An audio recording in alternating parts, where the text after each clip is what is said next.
So you've done your research, you know your end user, you've positioned yourself for success, and your programs are ready to roll out. But if your PLR meeting is boring and forgettable, why should your merchant care? Hi, I'm Philip Oakley, Vice President of Brand Strategy here at Sales Factory. The formula for winning PLRs is in our company's DNA.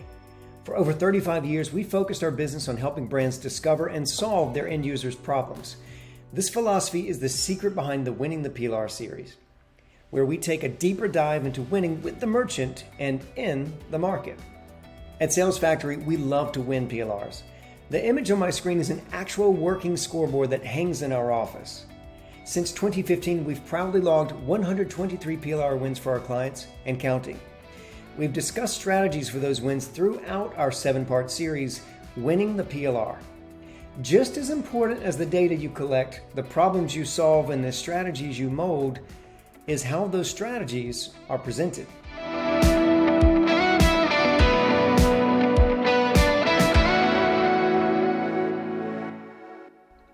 Which brings us to the 6th installment of the series, Make It Meaningful and Memorable. All the research and strategy in the world doesn't matter if you can't get someone to pay attention, understand why it's important to them, and remember your pitch after the meeting. Have you sat through a meeting with loads of information on screens like this, while someone tries to point out the one nugget of information that may be valuable to you? I have, and it was forgettable. This is usually when people start looking at their phones or their watches. You can't walk into a PLR with a busy PowerPoint crammed full of all your data or confusing information that isn't custom crafted for your audience. How can you focus on something that feels like a Where's Waldo cartoon?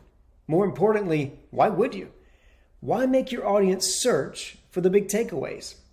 Since the beginning of the Winning the PLR series, we've explored many of the building blocks that you must bring to the table in order to become a thoughtful partner with your retailer. This is all strategy. You must have good ideas and know how to put them into action. But when it comes down to persuading the retailer, the way you present those strategies can make the difference between winning or losing. The quality of your ideas won't matter if you can't convince your audience to feel the same way. In order to be meaningful and memorable, you must emulsify all your hard work into a compelling presentation. That doesn't mean you fire up your PowerPoint template to get started. Don't begin organizing your presentation until after you've honed in exactly what you want to accomplish and create a storytelling narrative and theme for getting there. Research has shown that people have different levels of information retention based on how information is delivered to them. When they hear statistics alone, they only retain 5 to 10% of what they hear. When the statistic is coupled with a picture related to it, retention jumps to 25%. That's a good increase compared to statistics alone, but probably not enough to compel your audience and reach your goals. When stories are used to convey that same information, retention jumps to a remarkable 65 to 70%. Why is this? We'll dig deeper into it, but simply put, stories engage both sides of the brain. Appealing to the right side of the brain involves emotions of the listener. The best way to capture your audience's imagination and persuade them to your point of view is through storytelling and the use of emotion. Strong emotional ties create better hooks for your ideas. Simply put, stories, not statistics, are memorable. For centuries, humans have passed along knowledge of entire civilizations, generations to generations, through stories, folklore, and parables. As a species, we've been attuned to learning through stories. Stories that passed on knowledge, folklore that shaped culture, and warnings that kept us safe. Your audience will only remember a small amount of what you said, but what they will remember is what they thought and felt about what you said. The storytelling method for giving presentations is based in science. Think about your experience when listening to presentations. Weren't you excited at the beginning? Maybe again at the end for the big call to action. Often there's little to no change in the middle. And that's where it needs to change. The graph on the left illustrates the problem with ordinary presentations. Attention spans decline rapidly. The audience peaks at the end when the presenter says, "In closing." The storytelling arc, on the other hand, refreshes the listener's attention throughout by introducing new challenges. It creates tension to keep us captivated. We enjoy this pattern as listeners and observers. Once we become emotionally invested, we pay more attention and retain more of the knowledge being shared. Storytelling makes your content more relevant, more engaging, and memorable for your audience. That means content that's more effective. So how do you get started? Begin your presentation with an attention-grabbing device of some kind. You need to jar your audience awake and get them on the edge of their seats early. Maybe it's the money opportunity that your program represents. When you set the table with something that snatches their attention, maybe a startling fact they didn't know or an opportunity they hadn't considered, you can draw them in. Going back to the winning the PLR number 3, solving your end users' problems, a behavioral segmentation is the single most important piece of research you can do to develop a true partnership with your merchant and create a solution your end users will buy. Know this information and you're more likely to get their attention. Okay, so now you have their attention. Now what? Think of the other elements of a good story.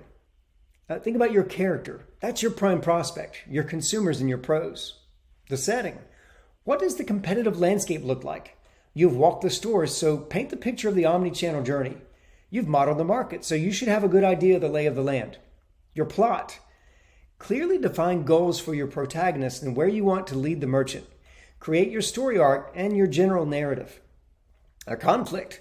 You need a problem to solve. What do you want your audience to believe and do? And your theme. Tie it all together with a golden thread. Is it about introducing innovation, overtaking a lagging incumbent, broadening the offering, taking prices up? Once you have a theme, you have all the elements of a story and you should support it. Consider a pre-communication before the meeting that sets up that theme.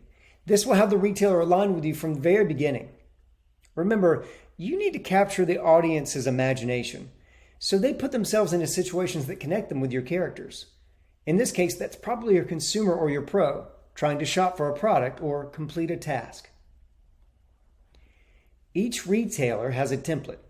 Use it, but not for your meeting. Follow their format and send that ahead. It's the formal deliverable, so you don't have to use it for your presentation. In fact, we don't recommend it. Don't feel encumbered to that. Stand out by being more creative with your storytelling. Your deck is just there to support your narrative. And don't underestimate practicing, especially if you have a team. You must practice together and decide ahead of time what your roles will be from kickoff to Q&A. Once you're ready for the show, you need to make a connection. You have a story arc and you, that's you, need to become the star of the show. Don't read your words on the slides. The audience can already read that part. Those are just support for your narrative, especially since there shouldn't be many words on the screen in the first place. You see, the human brain processes images 60 times faster than words. Your presentation needs to be visually appealing, but don't stop there. Bring your audience to the point of purchase. Actually build a retail set for your presentation. This could be real in person or in virtual reality. You could introduce cross-merchandising sets. Your team could create mock-ups of websites or a mobile app. Let them actually touch and use the product. Make it an immersive experience and keep the attention on you. And think of ways that can help them visualize a day in the life of your end users and help them put themselves in the shoes of the consumer and or the pro. To bring it all together, remember you're already supplying the written format your retailer has requested. The PLR meeting is your chance to stand out. Your visual aids are powerful communicators and they need to be simple so the audience quickly grasps your concepts. All elements of the story should tie back to your goal and support the theme. Don't include anything that doesn't support your story. Make the time to hone your story. As Mark Twain once wrote, "I didn't have time to write you a short letter, so I wrote you a long one." Conciseness takes work. Ruthlessly eliminate facts that aren't critical. That's what the index is for. When crafting your storyline, think about how the elements build on one another and create anticipation of where you're headed. Know your data and rehearse until it's automatic. It doesn't matter if you make mistakes in your presentation, if you've mastered the information that serves your audience. Listen and be open to suggestions. It's not a one-way street. You connect better when you make it a conversation. Remember, it's not about you, it's about the audience. And give them time to think and contribute when you're telling that story. If you can, make that story personal to them. At the end of your meeting, bring it all back to the opportunity. You want to leave the retailer understanding and agreeing that together you can accomplish your clearly stated goal. Do this with a strong close. And follow up. When you're done and the meeting is over, don't forget to send a follow-up message that reinforces your theme. Make sure you work in any productive conversations you had in the meeting. When you're making your compelling presentation, remember who you're talking to. How can you help them? In the process of winning the PLR, you must know your prime prospect. More importantly, what keeps them up at night? How can you solve their problem? Solve those problems and you'll help the retailer. Show the retailer how they'll win in store and you're more likely to win your PLR. That's it for part 6 of the Winning the PLR series. If you missed any of the previous presentations or have any questions about applying these strategies to your next PLR, don't hesitate to reach out and lean on our experience. Be on the lookout soon as we bring it all home for the last installment of this series. Win, but it's not over. Thank you.